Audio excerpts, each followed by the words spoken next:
Okay, so I'm not going to lie to you. This kind of came out of left field for me because once the Falcons decided to franchise tag Kyle Pitts, I thought that was going to be the end of it, right? We weren't going to see much happening surrounding Kyle Pitts, and he was most likely going to roll into the season on the franchise tag at $15 million.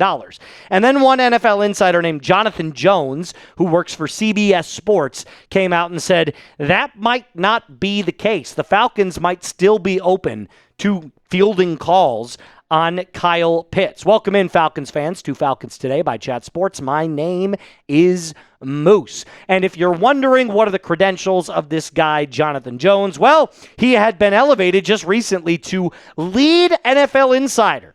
The guy's got connections, and he dropped a gigantic article today, this morning, on what he's hearing right before free agency starts. So this is the most recent news that he's hearing from teams about the upcoming free agency period. So I'm not making this up. I'm not pulling this out of my ass. This is from CBS Sports, a very trusted name from CBS Sports. So what do we know about the Kyle Pitts situation so far? Falcons franchise tagged him at $15 million a year. Check that off the list. Both sides now have until July to get a long-term deal done. Otherwise, he plays on $15 million a year. That's notably a lot of money for a tight end. That is top 5 tight end money. Actually, I think it's right outside top 5 tight end money. Don't check me on that. That might be 6th, but it's definitely within the top 10 for sure. And Ian Cunningham, we also know, holds draft picks in the highest regard. How many times have you heard him say, this is the last time that we will roll into a draft with only 5 picks? He called them currency. So we know he values picks. So I feel like this is more of a 2 + 2 = 4 situation, according to Jones. But here's the full quote from his article. He said, while the Falcons would never trade standout running back Bijan Robinson, and while an extension for wideout Drake London is sure to materialize in the next coming few months, teams could inquire on franchise-tagged Kyle Pitts. His $15 million tag is a reasonable number of which to work a deal. Remember, the Falcons don't have a first-round pick in this year's draft after trading it last year to get the ability of James Pierce Jr. We know what happened there. Now he's facing domestic violence charges. So the Falcons might be in a position now to want to acquire more draft picks in order to supplant the kind of value that you were able to get out of JPJ last year at 10.5 sacks. But where does this make sense? Right? Because I'm all about logic. I want the most logical scenario in any case. Where does trading Kyle Pitts make sense if they were to field calls on him? Well, let's break down the financials. Trading Pitts pre-June 1st saves you about $15 million. Obviously, he's a franchise tag. It also means $0 in dead money. So if you were to trade Kyle Pitts today, like right this moment, you would have 0 money against the cap on dead money, and you'd save an extra $15 million. It would shoot right back up to $23 million in available cap. There's also a projected third-round value for Pitts right now, according to all the NFL insiders. So you'd most likely be getting a third-round pick for Kyle Pitts. All that to say, I don't think it happens. I think they are very committed to having Kyle Pitts on the roster in 2026. Now, whether or not a long-term deal gets done remains to be seen. We could very well see Kyle Pitts taking off next year. I don't know what the future holds for him. I hope a deal gets done because you franchise tagged him, which means you saw the value. But I don't know how long I would be willing to commit to him, right? I would be in the ballpark of I'd only offer you an extra 3, a 3-year deal. That would be it.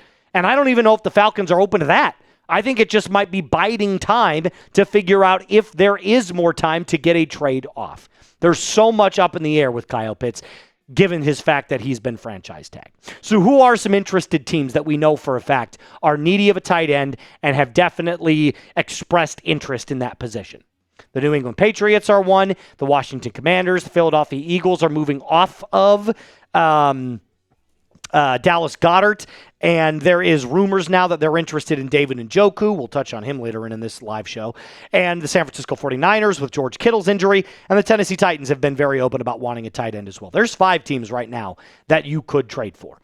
And look, if you're trading off of the numbers, Kyle Pitts makes a lot of sense for a lot of teams. Right? He had over 900 yards last year, 10.5 yards per reception, 5 touchdowns, only 4 drops. Really came on strong with Kirk Cousins. So it's clear that with a veteran option, you get a guy that just has that rapport with the older quarterbacks, somebody that relies on the tight ends like Kirk was able to.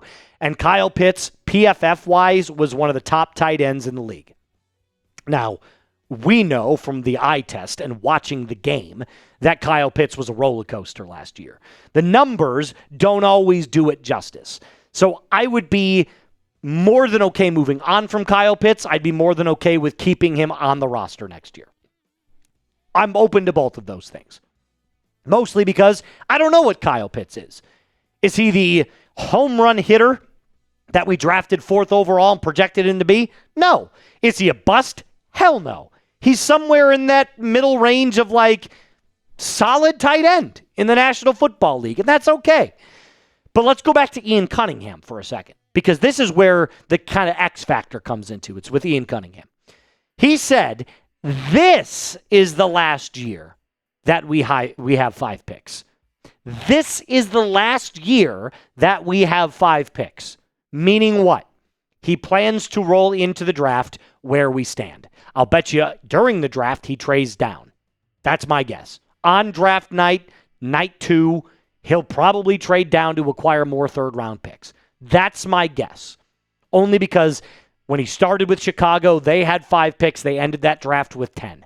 So you could really see a world in which the Falcons end up with 7 or 8 picks in this coming 26 draft.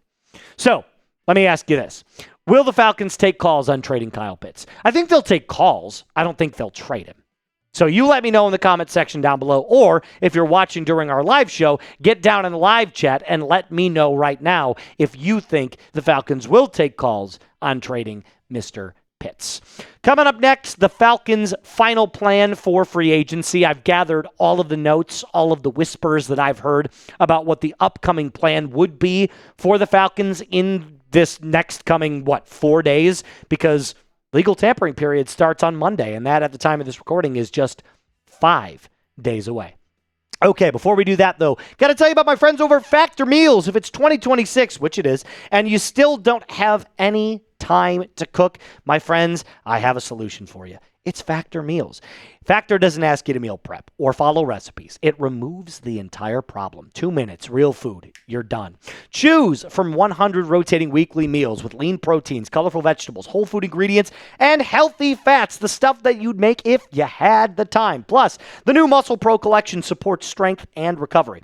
Quality, functional ingredients, including lean proteins, colorful veggies, those whole food ingredients, like I said, always fresh, never frozen, ready in 2 minutes, no prep, no cleanup, no mental load.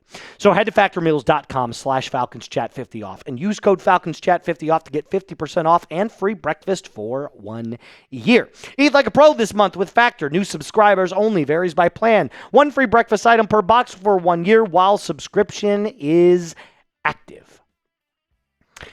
So according to what I'm hearing, and this is just everything that I've read, everything that I've heard Ian Cunningham say, Kevin Stefanski say, all of the radio stations, Falcons media members, insiders, etc. The Falcons' plan for free agency seems to be rounding out depth. That's the quote that was used. So I don't think the Falcons are going to make any huge splash signings. So you could probably get Trey Hendrickson off of your radar. Here's what we also know. Some other notes you should probably take away. Most people agree that Atlanta is going to stay away from the big names, right? There's not going to be an Alec Pierce. There's not going to be bidding for Daniel Jones. Now, maybe Kyler Murray sneaks in there because he got recently released and he wouldn't cost a lot. But for the most part, I'd expect the Falcons to add a lower name wide receiver and another running back too.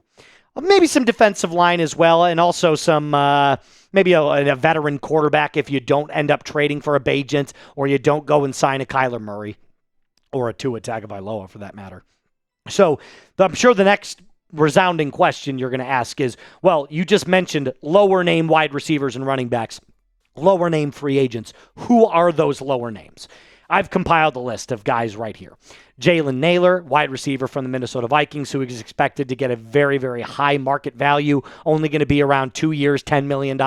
David Njoku, Devin Bush, keep your eye on this name right here. This feels like a perfect Caden Ellis replacement. Sheldon Rankins, defensive tackle from Houston, and of course, you got to put Flacco on there because every time I read an article of Flacco is linked to the Falcons, and it's whatever. But there's a couple names here that we have not discussed too much here on the channel. Let's start with Jalen Nailor. Nailor is a 6 foot, 190-pound speed demon from Michigan State. Played with the Vikings pretty much his entire career. I think he was actually drafted by the Minnesota Vikings. The numbers don't jump off the page, but what you have seen from Jalen Nailor since his time in Minnesota is clear and constant progression at the wide receiver position. When he was drafted, it was widely known that he was going to be just this over-the-top vertical guy.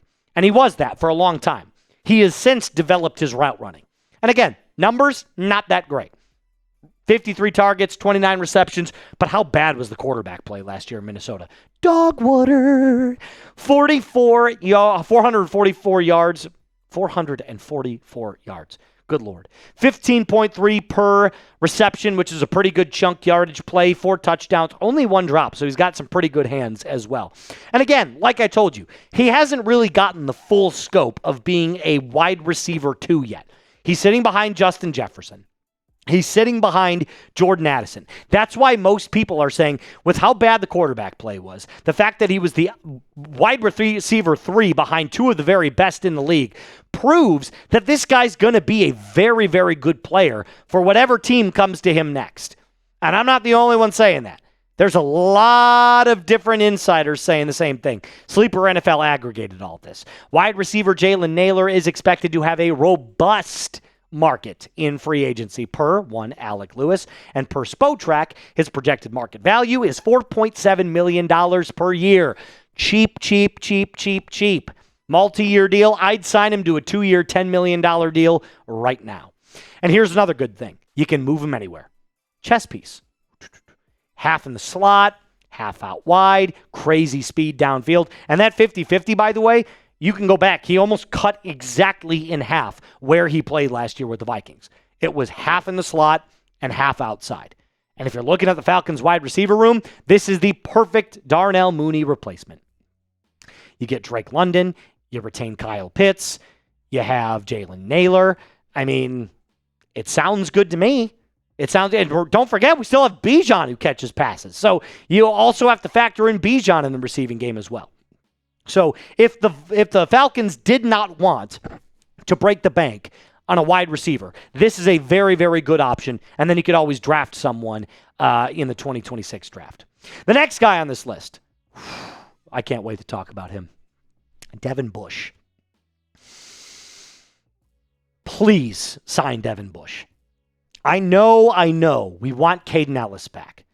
But the likelihood is that he's not returning.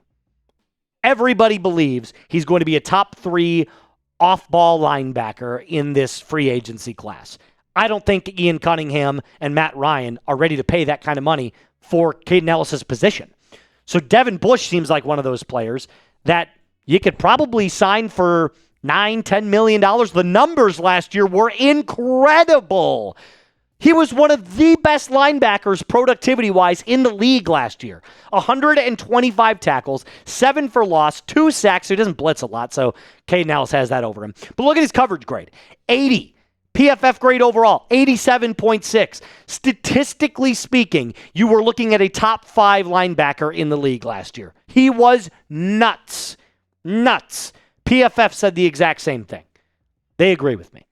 It's one of the rare times that PFF and I actually agree. And again, even further deep dive. Let's go to the advanced analytics. Look at the run defense grade, tied for 8th. Pass rush grade, 35th. Coverage grade, 5th. Missed tackle rate, 7%. He doesn't miss tackles. He's wrapping up. He's playing at the line. He's surveying the middle of the field. He does everything you want a middle linebacker to do. Pair him alongside Divine Diablo. You've got probably the 2 best linebacker duos in the league. It's going to be nutty. I want Devin Bush bad. He's on my short list of players I want to sign. Because I can guarantee you a guy like Devin Lloyd, he's going to get a lot of money. And this feels like a guy that he's been in the league for a while. He's a veteran. Probably not going to fetch top dollar, but will at least get some significant payday. Sign him to a 2 or 3 year deal immediately. How many splash signings do you think Atlanta will make in free agency this year? Scale it 1 to 5. So I think splash signings, maybe 1. Total signings, 6 to 8. But again, like I told you, a lot of those are going to be smaller signings, rounding out the depth of the roster, specifically speaking, because you're losing a lot of free agents as well. David Onyemata, Arnold Ebiketie, Caden Ellis, the list goes on and on and on. And you're probably going to cut Darnell Mooney as well. All right, that's all I got for you. Make sure you hit that subscribe button, like the video, and as always, Falcons fans, rise up and be cool.